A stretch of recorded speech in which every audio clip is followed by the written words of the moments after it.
Okay, what's up guys? Let me just right out the gate give you a little disclaimer here. This is not exactly going to be my usual content, although we are going to talk about some car stuff in the process. As some of you who have been here for quite a while know, a thing happened on my channel a good while back where I very early on made a response video about a video Scotty Kilmer had put out that was entitled something to the order of why you shouldn't buy a turbo car. That was the first video I ever made that got a lot of traction from people outside of my usual circle.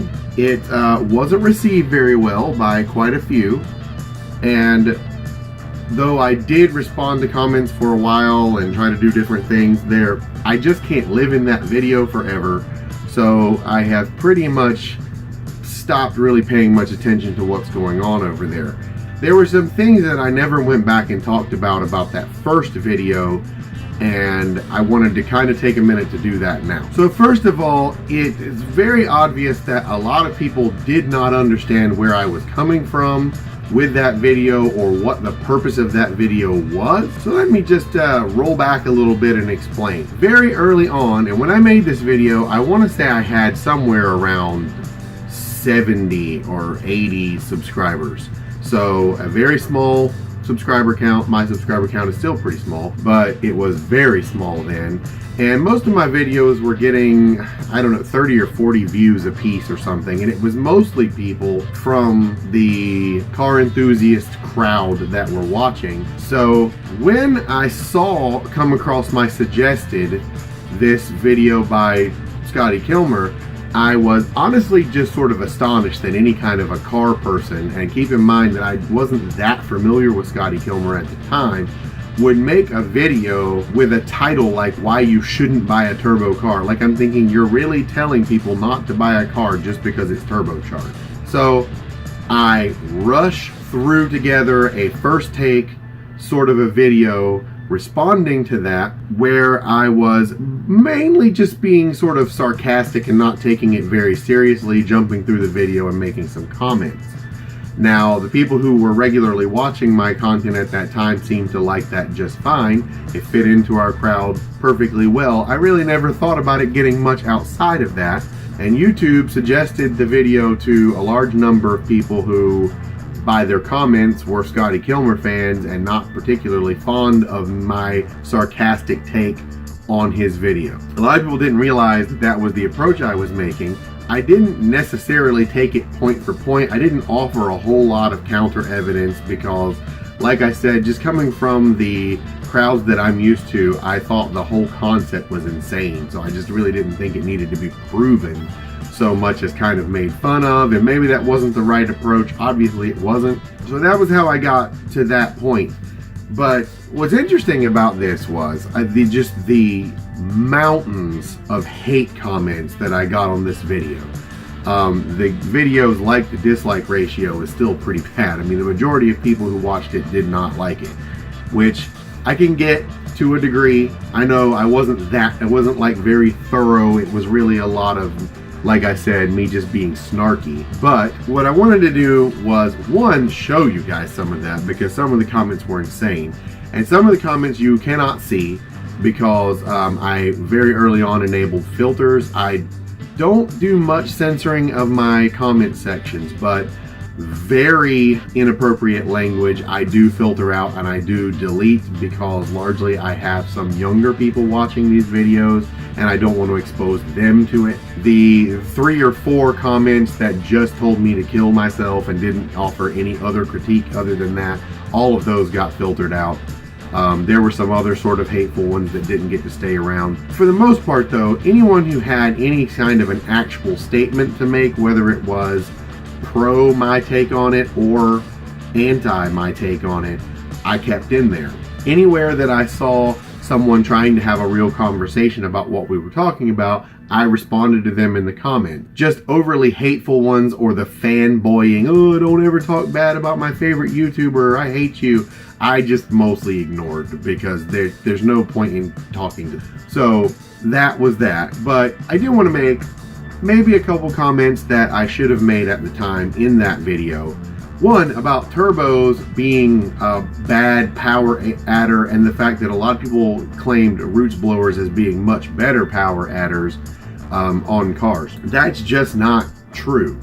One of the big complaints that I saw were people saying that turbos had a much higher maintenance cost and much higher failure rate than other forms of forced induction.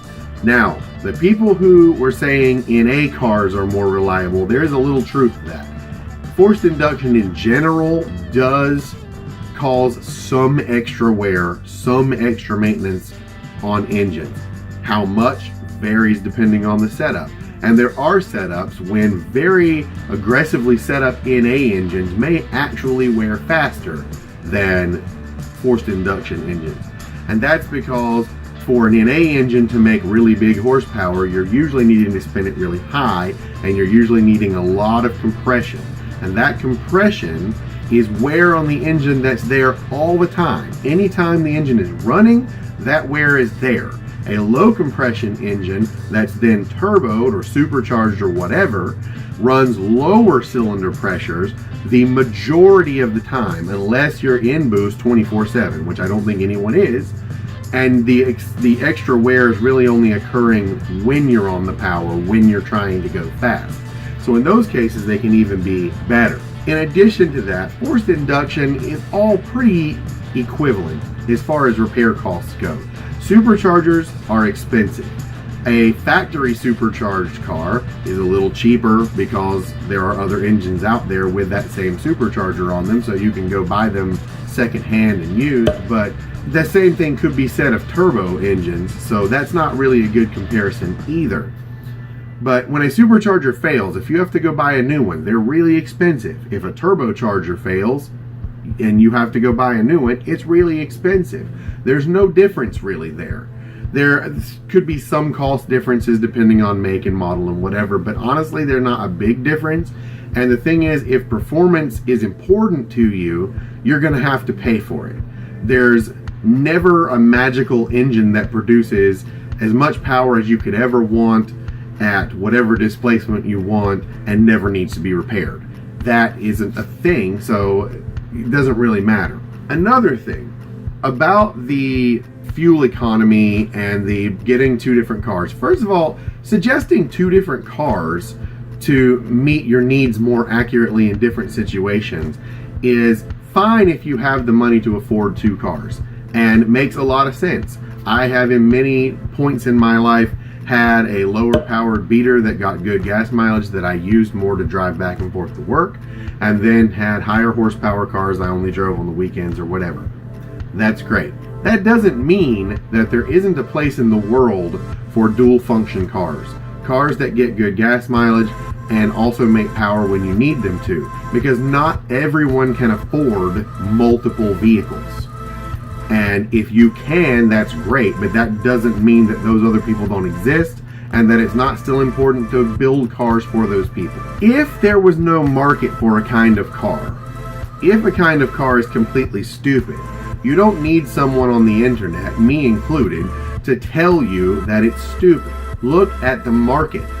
There have been many a car over the years that have come out that just didn't have a place. They didn't work well for any particular thing. They just didn't fit into the market.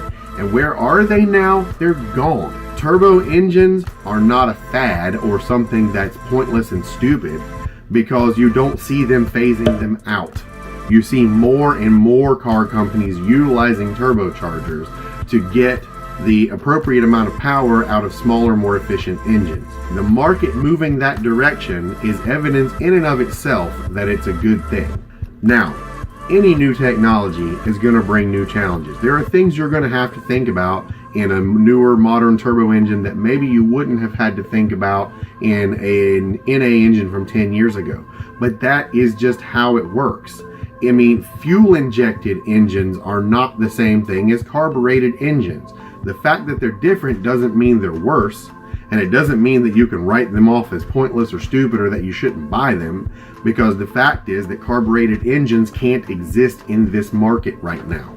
You could not, no matter how hard you tried, build a carbureted V8 that would do everything that you need a 2019 model car to do, as far as passing emissions, keeping the weight down, all of the extra efficiency that's built into newer engines. I mean, technology doesn't work that way. It moves forward. Once it moves past something, the new thing is it. You can't just wish it away. I do want to do a more in-depth deep dive into boost and the different forms of boost and why they're good and why they're not. But this superchargers better than turbos better than superchargers thing is really, you're never going to win that argument because there is no clear answer. The reason why we have supercharged engines and we have turbocharged engines is because in different applications, one makes more sense than the other. But one is not perfect for every application. That's why we don't have all the engines in the world turbo, because you don't always need them to be turbo. But we don't have all NA engines, because sometimes an NA engine can't fit the bill. Some supercharged setups are really good for what you need them to do, but might not necessarily be as good as a turbocharged engine is for a different application. Now, I know this is really complicated stuff, and it's more fun to just give you flat, straight answers like A is good and B is bad. That's much easier thing to sell in a video, but that's not the truth. The truth is automotive technology is complicated, and there are different situations where other things work better than others. When someone asks you which is better, a turbocharger, a supercharger, you can't tell them. You have to have a lot of background info. What are you trying to do? What kind of engine do you have? And where are you trying to go with it? What's your power band need to look like? Do you need more torque? Do you need more horsepower? Do you need a good, healthy mid-range? It's a complicated issue, and one of the things I did not like about his video was how it dumbed it down. Now, I have learned since then that this is basically a strategy he was using on a lot of his videos at the time, where he would have this really edgy title, but then when you really break down what he's saying, it wasn't as cut and dry. The video was more comparative versus the title being very much just turbos are bad. But I didn't pay as much attention to that as I should have when I first did the video, but I get that that's what he was doing now, and whatever. I understand that clickbait's a thing and whatever. But the truth is, it is a really complicated issue. That's the point I'm trying to make there. And I'm not going to say much more because I don't want this to be a long video, and I just want this to be like the last time I have to talk about this.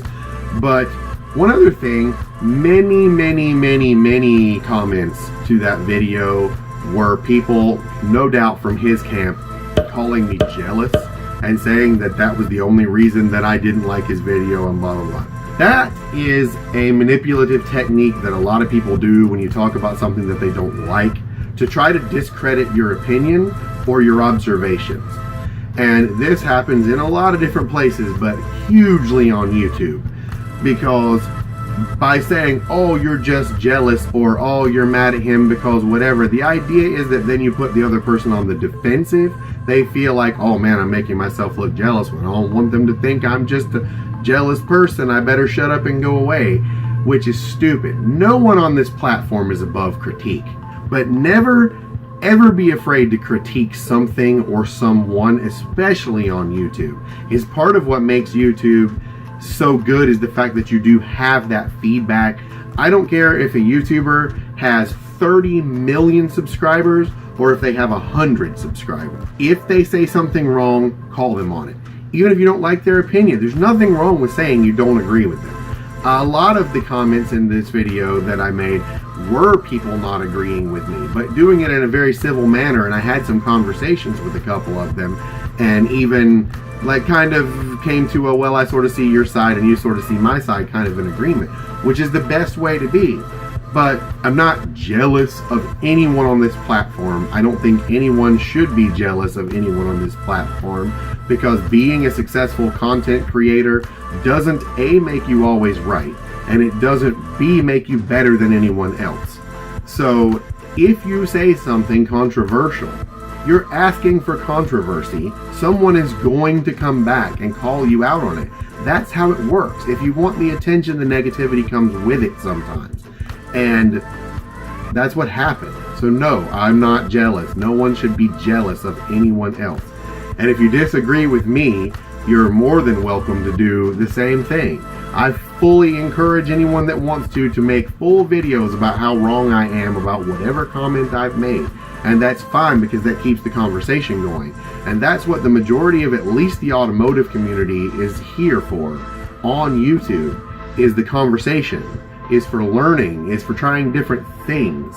That's what we should be trying to do.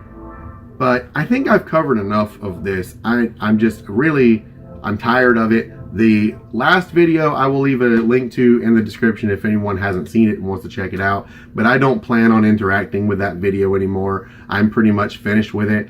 I have had people suggest I take it down. I'm not going to take it down, because taking it down to me feels deceptive. It's a thing that happened. It's a thing that I did. It wasn't the best video. The production quality is not very good. Obviously, I had just started. But if you don't like it, fine, don't like it.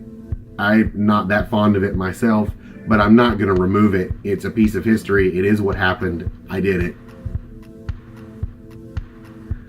So, I'm out of here. I'm sorry that I rambled on this whole time. Hopefully that cleared something up, and I will have regular automotive content coming back ASAP. I promise I'll get some car stuff out, but I will see you guys in the next video. For all of those of you who do support me, thank you so much for it, and I'll see you guys next time. Thank you so much, and peace.